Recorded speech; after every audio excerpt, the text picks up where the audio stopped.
वजीर आजम किसे एतमाद में लेंगे? GT रोड रवां दवां। 4 अम दुश्मनों का सफाया। आज निम्बिया की बारी। और कोहली किसके निशाने पर? बुलेटिन में सबसे पहले आपको बताएं कि वजीर आज़म इमरान खान ने इत्तेहादी जमातों का इजलास आज तलब कर लिया है। मुशावरत के लिए MQM, GDA, काफ लीग, BAP को इजलास में मदऊ किया गया है। इत्तेहादी जमातों को कलअदम तंजीम के एहतजाजी मार्च और मुआहदे पर भी एतमाद में लिया जाएगा। अभी आपको आगाह कर रहे हैं, वज़ीर आज़म इमरान खान ने इत्तेहादी जमातों का इजलास आज तलब कर लिया है। मुशावरत के लिए MQM, ग्रैंड डेमोक्रेटिक अलायंस, काफ लीग, BAP को इजलास में मदऊ किया गया है। इत्तेहादी जमातों को कलअदम तंजीम के एहतजाजी मार्च और मुआहदे पर एतमाद में लिया जाएगा। बड़े फैसले भी हो गए, हिकमत अमली भी बना ली। अब अमल दरामद का वक्त है। हुकूमत ने धरने से लेकर महंगाई, मुआशी बिगाड़ और सियासी पेचीदगियों का हल तो ढूंढ निकाला। अब मुश्किल काम है हुकूमती इत्तेहादियों को राम करना। अहम फैसले पर अमल दरामद के लिए वजीर आज़म इमरान खान ने रोड मैप तैयार कर लिया। सबसे पहले काबीना अरकान को एतमाद में लेकर हिकमत अमली पर मुशावरत होगी। उसके बाद बारी आएगी इत्तेहादियों की। इमरान खान की जेर सदारत हुकूमती टीम मुस्लिम लीग काफ, MQM, GDA और बलूचिस्तान अवामी पार्टी के रहनुमाओं को मौजूदा अपने फैसलों से आगाह करेगी। जराये के मुताबिक तहफ़्फ़ुज़ात या मुखालिफत की सूरत में इत्तेहादियों से मुशावरत का ऑप्शन भी खुला रखा गया है। इत्तेहादी जमातों का इजलास कब शुरू होगा, कौन कौन शरीक होगा, जान लेते हैं बोल न्यूज़ के नुमाइंदे शहबाज अहमद से। शहबाज बताइएगा।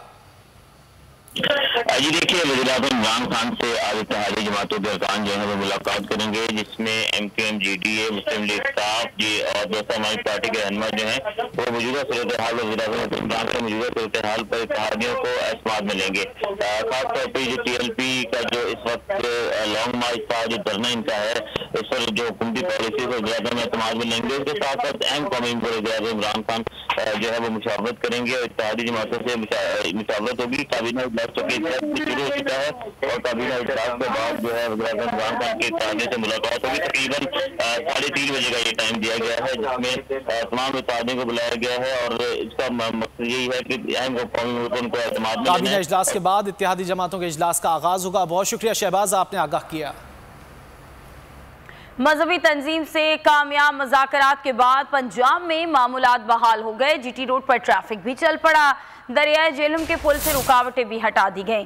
सराय आलमगीर और जेहलम के दरमियान ट्रैफिक बहाल हो गया। मुजीराबाद और गुजरात के दरमियान चनाब का पुल बदस्तूर बंद है। रेलवे ने मुअत्तल की गई ट्रेनों का शेड्यूल बहाल कर दिया है। मजहबी तंजीम और हुकूमत में बन गई बात, बहाल हो गए मामूलात, कम हो गई मुश्किलात। GT रोड पर ट्रैफिक चल पड़ा। लाहौर और पिंडी के दरमियान दरियाए जेहलम के पुल से रुकावटें हटा दी गईं। सराय आलमगीर और जेहलम के दरमियान ट्रैफिक बहाल हो गया। वजीराबाद और गुजरात के दरमियान चनाब का पुल बदस्तूर बंद है। अतराफ के सड़कों पर कंटेनर्स की दीवार है, खंदकें भी भरी ना जा सकी। वजीराबाद, गुजरात और गुजरांवाला में इंटरनेट सर्विस अभी भी मुअत्तल है। रेलवे ने मुअत्तल की गई ट्रेनों का शेड्यूल बहाल कर दिया। तमाम ट्रेनें मुतबादिल रास्तों के बजाय मुकर्ररा रूट्स पर सफर करेंगी। और रिपोर्ट आपने देखी, ताज़ा तरीन क्या सूरत हाल है हम जान लेते हैं। जेहलम में हमारे नुमाइंदे यासिर अहमद मौजूद हैं, जबकि सराय आलमगीर से हमारे नुमाइंदे ज़हीर सयाल हमें अपडेट्स देंगे। यासिर से पहले जानते हैं, बताइएगा यासिर, अब यहाँ क्या सूरत हाल है? क्या मामूलात ज़िंदगी मामूल पर आ चुके हैं? जी बिल्कुल, ये 8 दिन की बंदिश के बाद ट्रैफिक जो है वो रवां दवा है और शहरियों ने सुख का सांस लिया है। रात के जेल और ट्रैफिक के लिए खोल दिया गया है, जबकि गुजरात का जमीनी रास्ता भी बहाल कर दिया गया था। सबसे पहले हैवी मशीनरी ने रेलवे ट्रैक को बहाल किया। उसके बाद GT रोड पे जो दरिया जेहलम पे दोनों पुल है उनको क्लियर किया गया था। रात भर जो हैवी मशीनरी ने काम करके रास्ते क्लियर करवाए हैं और ट्रैक पर खड़े कंटेनर्स भी हटा दिए गए हैं। और जबकि GT रोड पे मौजूद पेट्रोल पंप्स, मैरिज हॉल और बाकी जो होटल्स हैं वो भी खुल गए, उन्होंने भी अपना काम शुरू कर दिया है। मामूलात जिंदगी भी बहाल होना शुरू हो गए हैं। मंडियों की सूरत हाल भी बेहतर होना शुरू हो गई। का काम शायद की तरसील का काम पिछले 8 दिनों से रुका हुआ था, वो भी चल पड़ा है। जबकि इंटरनेट की सर्विस। ठीक है, मामूलात जिंदगी मामूल पर आना शुरू हो गए। जेलम से आप अपडेट कर रहे हैं, साथ रहिएगा। सराय आलमगीर चलते हैं। ज़हीर बताइएगा यहाँ क्या सूरत हाल देख रहे हैं आप? हाँ जी बिल्कुल, जीटी रोड, सराय आलमगीर पुल, रेलवे ट्रैक, सराय आलमगीर समेत जीटी रोड रेलवे पुल को ट्रैफिक की आमदोरफ्त के लिए दोनों ही तरफ से खोल दिया गया है, जिससे सराय आलमगीर का जमीनी राब्ता दीगर शहरों से बहाल हो गया है, जिसमें सराय आलमगीर, मंडी बाउद्दीन, जेलम और मीरपुर आजाद कश्मीर जाने वाले लोगों के लिए रास्ता खोल दिया गया है। जीटी रोड के दोनों ही तरफ से जो रुकावटें थी वो हटा दी गई हैं। जिंदगी का पहिया फिर से चलने लगा है। जबकि उसमें एक और बात बताता चलूं कि इसी तरह ही शहर और गिरदनवा में जो मोबाइल सिग्नल्स है उसको भी जुज़वी तौर पर बहाल किया गया है। कारोबारी मराकज जो उनसे वो भी खुल गए हैं। जी ठीक है, बहुत शुक्रिया आप दोनों नुमाइंदगान का, आप सूरत हाल से आगाह कर रहे थे। हुकूमत तमाशे बंद करे, कानून से मत खेले, तमाशों का मुकाबला करेंगे। हमने जेलें देखी, अदालतें भी देख लीं। इमरान खान क्या तुम तैयार हो? शाहिद खाकान अब्बासी ने हुकूमत पर चढ़ाई कर दी। कहा मजीद बदनीयती के लिए नया ऑर्डिनेंस जारी कर दिया गया। हुकूमत जितनी मर्जी चोरी कर ले, ऑर्डिनेंस का इतलाक उन पर नहीं होगा। चेयरमैन नैब बात नहीं सुनेगा तो सदर मुमलिकत उसे हटा देंगे। हुकूमत ऑर्डिनेंस जारी करे जिसका इतलाक सिर्फ नून लीग पर हो, शाहिद खाकान ने दावा कर दिया। आज हालत है इस मुल्क के वज़ीर-ए-आज़म की, उसके वज़ीरों की, ये कानून भी बनाना नहीं आता।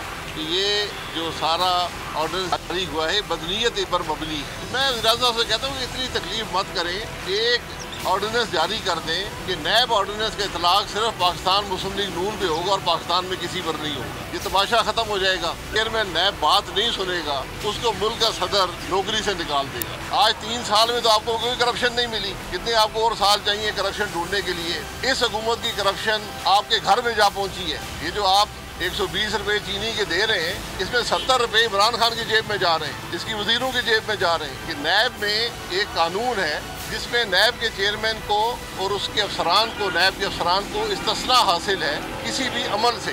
यानी वो जो जुल्म मर्जी करें, जो करप्शन मर्जी करें, जरा ये सोच लें कि कल को हुकूमत आएगी वो उस इस्तिस्ना को एक ऑर्डिनेंस के जरिए हटा देगी। जब इस्तिस्ना खत्म हो जाएगी तो मैं आपको गारंटी करता हूँ कि नैब के सारे चेयरमैन इस अदालत के अंदर खड़े होंगे। और नेपरा अवाम दोस्ती में पेश टैरिफ में इजाफे की हुकूमती दरख्वास्त पर समाअत मुकम्मल करते हुए चेयरमैन नेपरा ने तहफ़्फ़ुज़ात का इजहार कर दिया। तजवीज़ ये दी कि हुकूमत अपनी दरख्वास्त पर नजरसानी करे, इजाफे से गरीब शहरी मज़ीद परेशान हो जाएंगे। आपको बता रहे हैं कि नेपरा ने ये हुकूमत से तजवीज़ जो हुकूमत की जानिब से पेश की गई है बिजली की कीमतों में इजाफे के हवाले से, उस पर नेपरा ने तहफ़्फ़ुज़ात का इजहार किया है और हुकूमत से ये अपील की है कि वो गरीब आवाम पर महंगाई का बोझ कम करें, क्योंकि अगर बिजली की कीमतों में मज़ीद इजाफा कर दिया जाता है तो इससे गरीब मज़ीद परेशान होगा। बुलेटिन में आगे देखिए, तैयारा हादसे से कैसे बचा। फैसलाबाद में तजावुजात और मास्टर प्लान से मुतालिक केस की समाअत। चीफ जस्टिस गुलजार अहमद ने कमिश्नर फैसलाबाद पर बरहमी का इजहार किया। कमिश्नर फैसलाबाद को कुछ मालूम ही नहीं, चीफ जस्टिस ने ऐसा कहा। सर थोड़ा टाइम दे दें। कमिश्नर फैसलाबाद ने ये जवाब दिया, सारी ज़िंदगी टाइम लेते रहे, नक्शा तक तो बना नहीं सके, अब तो गूगल से 1 मिनट में सब मिल जाता है। फैसलाबाद डेवलपमेंट अथॉरिटी वाले आ जाएं। चीफ जस्टिस ने सवाल किया कि आप निजी कंसल्टेंट पर तकिया किए बैठे हैं। हालत यह है कि अब हम गटर भी नहीं बना सकते, अब गटर लाइन भी हमें जायका बना कर देगा। चीफ जस्टिस ने सवाल किया, पता नहीं मुल्क को किस जगह पहुंचा दिया गया है। फैसलाबाद में तजावुजात और मास्टर प्लान से मुतालिक केस की समाअत हुई। चीफ जस्टिस गुलजार अहमद ने कमिश्नर फैसलाबाद पर बरहमी का इजहार किया। चीफ जस्टिस ने सवाल किया, कमिश्नर फैसलाबाद को कुछ मालूम ही नहीं।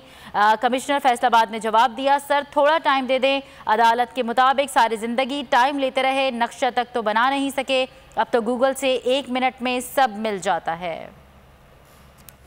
सिंध हाईकोर्ट ने तजावुजात के क़याम पर SBCA के वकील की सख्त सरजनिश कर दी। इस्तफसार किया, तजावुजात दोबारा कैसे हो रही हैं, अभी सिर्फ जिम्मेदारान अफसरान के खिलाफ एक्शन का हुक्म दिया है, अदालत इससे आगे भी हुक्म दे सकती है। अदालत ने DG Sindh building control authority और डायरेक्टर SBCA सेंट्रल को तौहीन अदालत के नोटिस जारी कर दिए। तजावुजात दोबारा कैसे हो रही हैं, अभी सिर्फ जिम्मेदार अफसरान के खिलाफ एक्शन का हुक्म दिया है। अदालत इससे आगे भी हुक्म दे सकती है। सिंध हाई कोर्ट ने SBCA के वकील की सख्त सरजनिश कर दी। DG SBCA और दीगर के खिलाफ तौहीन अदालत की दरख्वास्त की समाअत। दरख्वास्त गुजार का कहना था कि नॉर्थ नाज़िमाबाद ब्लॉक आई में गैर कानूनी पोर्शन बनाया जा रहा है। जस्टिस फैसल कमाल आलम ने इस्तफसार किया, जब हुक्म दे दिया तो फिर आपका इदारा क्या कर रहा है। जस्टिस जफर अहमद राजपूत ने रिमार्क्स दिए, हर बिल्डिंग के लिए आपके अफसरान को मिठाई आ जाती है, बिल्डर मिठाई भेजता है, इमारत खड़ी हो जाती है। अदालत ने DG Sindh building control authority को तौहीन अदालत का नोटिस जारी कर दिया। डायरेक्टर SBCA सेंट्रल को भी तौहीन अदालत का नोटिस दे दिया। और पेशावर हाई कोर्ट ने लोकल गवर्नमेंट एक्ट से मुताल्लिक केस का फैसला सुना दिया। नेहोड और विलेज काउंसिल इलेक्शन जमाती बुनियादों पर कराए जाएं। अदालत ने कहा कि गैर जमाती इलेक्शन आर्टिकल 17 के खिलाफ वर्जी है। अदालती फैसला सामने आया। इलेक्शन कमीशन नेबरहुड और विलेज काउंसिल के इलेक्शन पार्टी बुनियादों पर कराए फैसला। पेशावर हाई कोर्ट के 3 रुकनी लार्जर बेंच ने फैसला सुनाया। लोकल गवर्नमेंट एक्ट के खिलाफ अपोजिशन ने दरख्वास्त दायर की थी।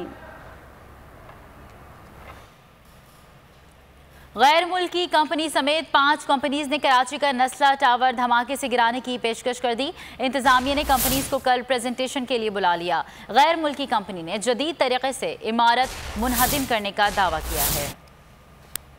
नस्ला टावर को गिराने की तैयारियां, सुप्रीम कोर्ट के हुक्म पर इंतजामिया मुतहरिक। इमारत को धमाका खेज मवाद से उड़ाने के लिए गैर मुल्की कंपनी समेत 5 कंपनियों ने पेशकश कर दी। 4 मुकामी कंपनियां इमारत रिवायती तरीके से गिराने के लिए तैयार हैं। गैर मुल्की कंपनी ने जदीद तरीक़ेकार अपनाने का दावा कर दिया। जिले इंतजामिया कल कंपनियों से प्रेजेंटेशन लेगी। साबिक चेयरमैन आबाद हसन बख्शी ने बोल न्यूज से गुफ्तगू में नक्शा पास करने वाले महकमे को जिम्मेदार करार दे दिया। कहा, नस्ला टावर के लॉटीज के साथ हैं, इमारत अगर रेगुलराइज हो सकती हैं तो कर देनी चाहिए। बिल्डर्स डेवलपर्स को, बल्कि हुकूमत पाकिस्तान को और हुकूमत सिंध को कि क्या वो तरीका अपनाया जाए जिसमें टाइटल वेरिफिकेशन इतना मजबूत हो या इतना क्लियर हो कि एक बार टाइटल वेरिफिकेशन हो जाए और उसके बाद फिर उस बिल्डिंग पे, उस कंस्ट्रक्शन पे कोई सवालिया निशान नहीं उठे। डिप्टी कमिश्नर का कहना है कि मुल्क में आज तक कोई इमारत धमाके से नहीं गिराई गई। जो बाहिफाजत तरीका होगा वो अपनाएंगे। 5 एक्सप्रेशन ऑफ इंटरेस्ट हमें मौसूल हुए हैं, जिनमें एक ऐसा है जो कि फॉरेन कंपनी का हवाला देते हुए उन्होंने एम्प्लॉयन की बात की है, लेकिन कोई डिटेल नहीं उन्होंने शो की। बाकी जो 4 कंपनीज़ हैं वो लोकल हैं और उन्होंने जो है मैनुअल तरीके या कन्वेंशनल तरीके से इसको तोड़ने की, डेमोलिश करने की बात की है। नस्ला टावर को मिसमार करने से मुतालिक कमेटी तमाम प्रपोजल्स को जांच कर सबसे मुनासिब फर्म की सिफारिश करेगी। सब्सक्राइब करें और बेल दबाएं ताकि कोई खबर रह न जाए।